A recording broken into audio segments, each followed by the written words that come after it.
Welcome, ladies and gentlemen, to sqadia.com. My name is Mohammad Osama, and today we are talking about nutritional disorders.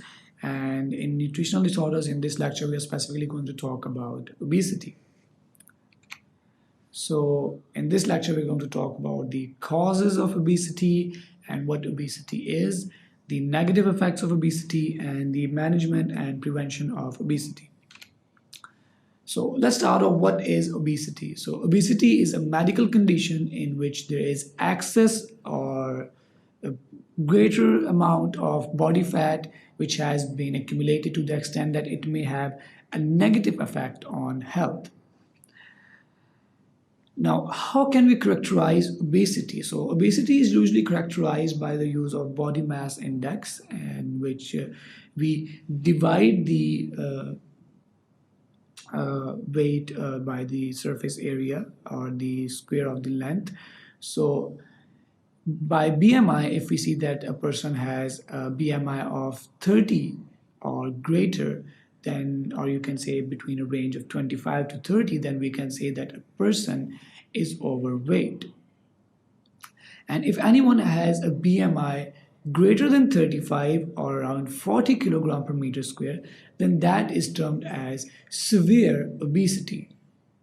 If someone has a BMI of greater than 35 and experiencing obesity related health conditions such as pain, hypertension, or any other condition like that, or if someone has a BMI of greater than 40 to 44.9 kilogram per meter square, then that is known as morbid obesity. Morbid obesity because this has started to result in clinical signs and symptoms. A BMI of greater than 45 or up to 50 kilogram per meter square is known as super obesity. Now, what are actually the causes of obesity? So obesity is most commonly caused by a combination of excessive food intake or high caloric food intake or unhealthy diet in combination with lack of physical activity and exercise, and it also has a role of genetic susceptibility. A few cases are caused primarily by genes or the genetic makeup, which is hereditary. Some are because of endocrine disorders. Some are because of the use of medications in which there is an adverse effect or side effect which is resulting in obesity. And in some there is mental and psychological disorders which may be result in excessive food intake. The point of view that obese people eat little yet gain weight due to a slow metabolism is generally not true. On average, obese people have a greater energy expenditure than their normal counterparts because they have a greater body volume and a greater mass, and they need a greater amount of energy for doing the same activity. For example, if a person with 60 kg weight walks for 1 kilometer, he is consuming less energy as compared to a person whose weighs 120 kg and he walks 1 kilometer. He requires more amount of energy for that same task. Other than that, if we look at the summary of the causes of obesity in this picture, we can see that because of the technological advancement, making our lives easier, we are becoming more and more sedentary in our lifestyle, which can result in decreased physical activity and exercise, resulting in obesity. Other than that, comfort eating, which can be because of mental or psychological disorders, can also result in obesity. Rise in high-fat diets such as fried foods can also result in obesity. Lack of basic understanding about nutrition, such as eating greater amount of food does not actually correlate with obesity, but eating incorrect amount of food, which is poor type of diet, can result in obesity. That is something that we need to get ourselves aware of.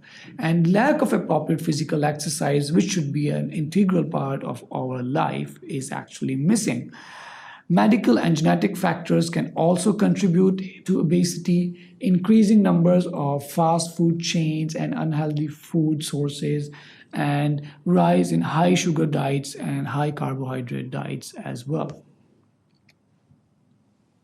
Now, what are the negative effects of obesity? So, the negative effects of obesity are multifold, and the likelihood of various diseases and conditions can increase in a person who is obese as compared to their counterparts, and they can include different type of diseases such as cardiovascular diseases, type 2 diabetes, obstructive sleep apnea, certain types of cancer, osteoarthritis, and other musculoskeletal disorders, and depression as well, such as bulimia nervosa.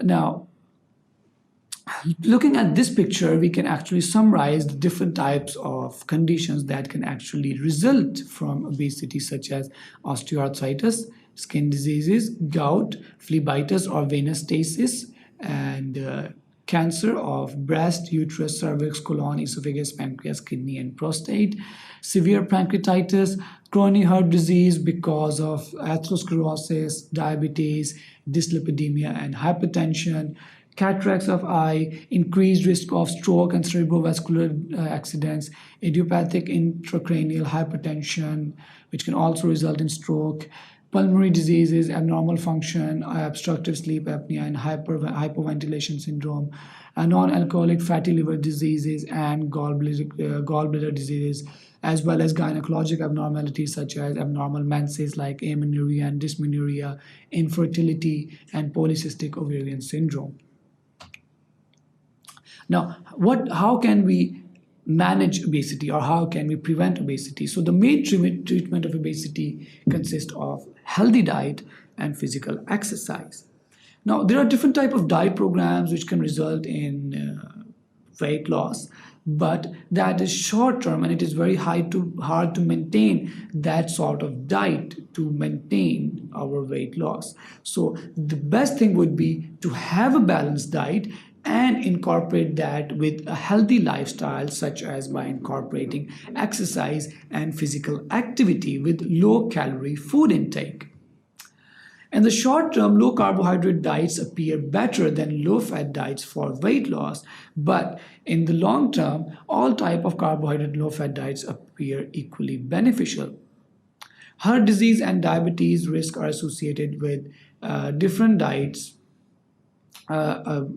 appear to be similar if there is obesity. So the best thing would be to have a balanced diet, low calorie intake, and physical activity and exercise. That would be the best way to treat, manage, and prevent obesity. So that was all about obesity, in which we talked about causes, the negative effects, and the management of obesity. And I hope that you learned something out of it. So thank you very much for watching. Keep on watching sqadia.com for more lectures like this. This is Muhammad Osama signing off. Thank you.